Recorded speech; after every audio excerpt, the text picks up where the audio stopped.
Miren, en la historia de cualquier país hay décadas que simplemente pasan, ¿no? Y otras que, bueno, lo cambian absolutamente todo. Pues para Honduras, los años 90 fueron precisamente una de esas. Fue una década de, digamos, una modernización forzada. Una que prometía un futuro increíble, pero ojo, cuyas consecuencias siguen resonando y fuerte hasta el día de hoy. Entonces, para de verdad entender lo que pasó, hay que plantearse una pregunta, una que va a ser la guía de todo este análisis. A ver, ¿es posible? ¿Es posible que apenas 10 años puedan, de verdad, redefinir por completo el destino de un país? ¿Sentar las bases para, bueno, para todo lo que vino después? Esa es la gran pregunta. Y todo arranca aquí, con una modernización que nadie pidió. No se consultó.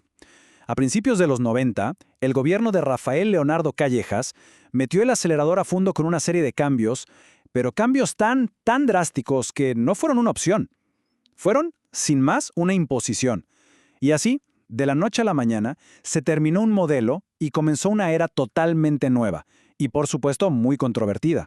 Es que el contraste es brutal, no podría ser más claro. Pensemos, antes de los 90, Honduras funcionaba con un estado que era como una especie de papá protector, ¿no? Una burbuja que cuidaba la economía. Bueno, pues el plan de la nueva década era simple, reventar esa burbuja por completo. El objetivo era clarísimo, una economía de mercado, totalmente abierta al mundo y lista para competir. O sea, un giro de 180 grados en la forma de ver las cosas en el país.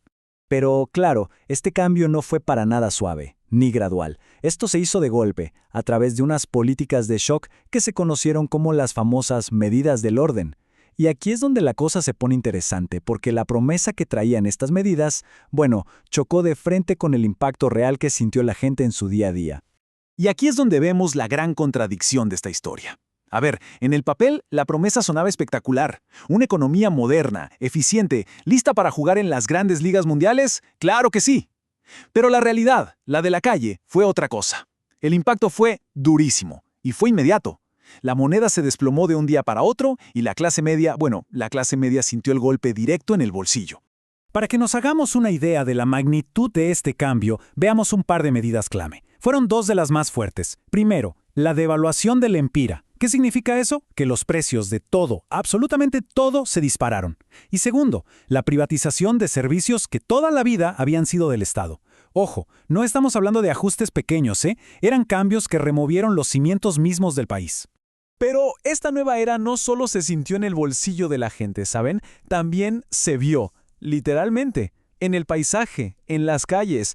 Así que ahora hablemos de cemento, de carreteras, de conexión y, claro, de la sombra que casi siempre acompaña a todo esto, la corrupción. Y el resultado fue un boom de construcción como nunca, pero nunca se había visto antes. De repente, el paisaje de Honduras empezó a llenarse de carreteras modernas, de puentes gigantescos, de obras que por fin conectaban zonas que habían estado aisladas por décadas. El país estaba cambiando de piel, y se notaba a simple vista.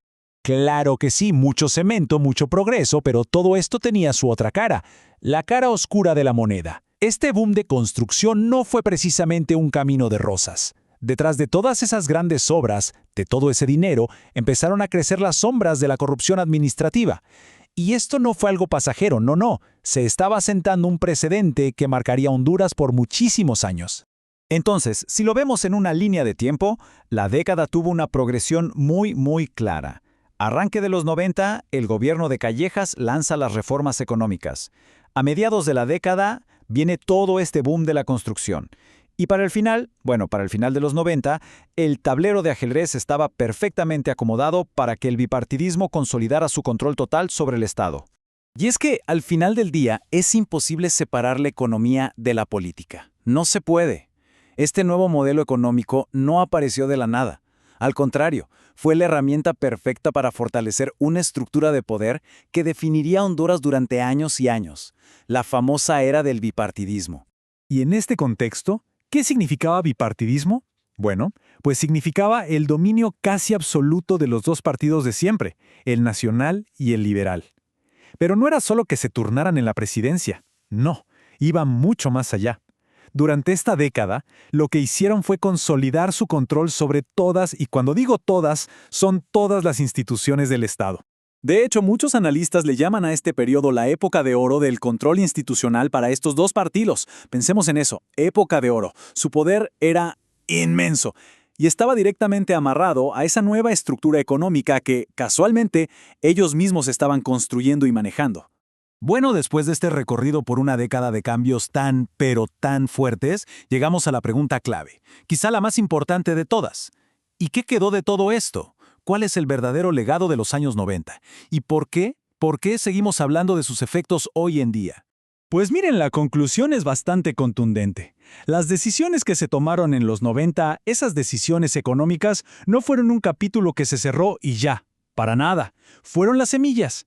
Las semillas que con el tiempo crecieron hasta convertirse en las raíces profundas de la desigualdad social que ha marcado al país en todo el siglo XXI. Se puede ver, si quieren, como un puente que conecta perfectamente esa modernización de ayer, las carreteras, las reformas, con la estructura de desigualdad que se vive hoy. Es que las consecuencias no fueron algo pasajero, no, fueron la base, los cimientos de la sociedad que tenemos ahora. Y todo esto, claro, nos deja con una última reflexión para llevar. Si miramos el presente con todos sus debates económicos, sus crisis políticas, la pregunta es inevitable, ¿no? ¿Será que estamos viendo cómo se repiten los mismos patrones de aquella década? Porque ya saben lo que dicen. La historia quizá no se repite, pero vaya que rima. Ahí queda, para seguirle dando vueltas.